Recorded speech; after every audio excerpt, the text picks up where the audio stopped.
is Neeti Gandra, and I'm going to be talking about the physics of bowling and how it relates to some of the topics we've learned in class.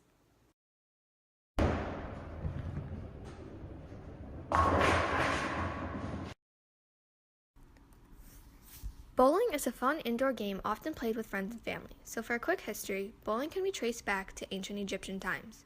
The game was created when ancient Egyptians would roll stones at various objects hoping to knock them down. Over time, this game evolved and changed into the sport we know today. The goal of bowling is very simple. Knock down as many pins as you can. The more pins you knock down, the more points you score. So the picture on the screen now depicts what a typical scoring sheet looks like. Knocking down all 10 pins in one attempt is a strike and is indicated with an X, while 2 attempts is called a spare and is indicated with a slash. There are many physics concepts present in bowling, but the 3 I will be focusing on are Newton's second law, inelastic and elastic collisions, and friction.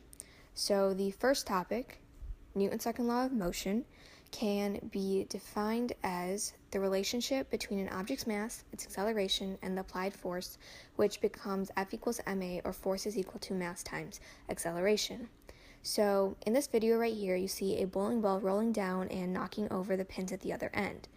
This is an example of Newton's second law because the ball has mass and acceleration, so it will exert a force on the pins when it hits them. The pins will be knocked over based on the amount of force exerted upon them. The larger the force on the pins, the more likely they are to be knocked over. So now here's an example using the equation.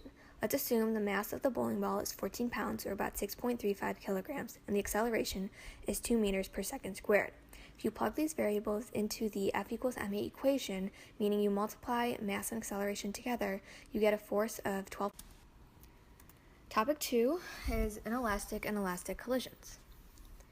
Elastic collisions are when both momentum and kinetic energy are conserved. Essentially, when 2 objects collide, they bounce off each other and move in opposite directions with no net loss in speed or energy. Inelastic collisions are when momentum is conserved but kinetic energy is lost. When 2 objects collide, they move together in the same direction with some kinetic energy transferring.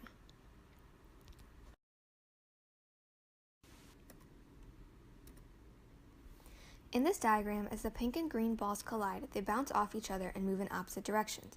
Similarly, in the previous clip, when the bowling ball hits the first pin, they move in opposite directions, with the pin going to the right and the ball going to the left, but both momentum and kinetic energy are conserved. In this diagram, the 2 objects move together after the collision. In the previous clip, there are 2 inelastic collisions that occur. The pin that went to the right hits another pin and they travel together, while the bowling ball which went to the left hits another pin and they travel together. In both cases, momentum is conserved, but some energy is transferred. The third and final topic is friction.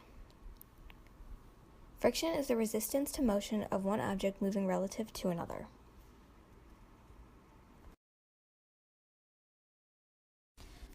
As the ball travels down the lane, the bowling ball slows down due to the friction present.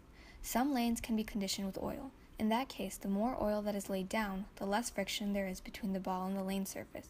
Without friction, it's harder to send the ball down in a curved pathway. This equation on the screen now is the equation for friction, with F being the force of static friction, mu being the coefficient of static friction, and N being normal force. Thanks for watching, and I hope you enjoy learning about the physics of bowling.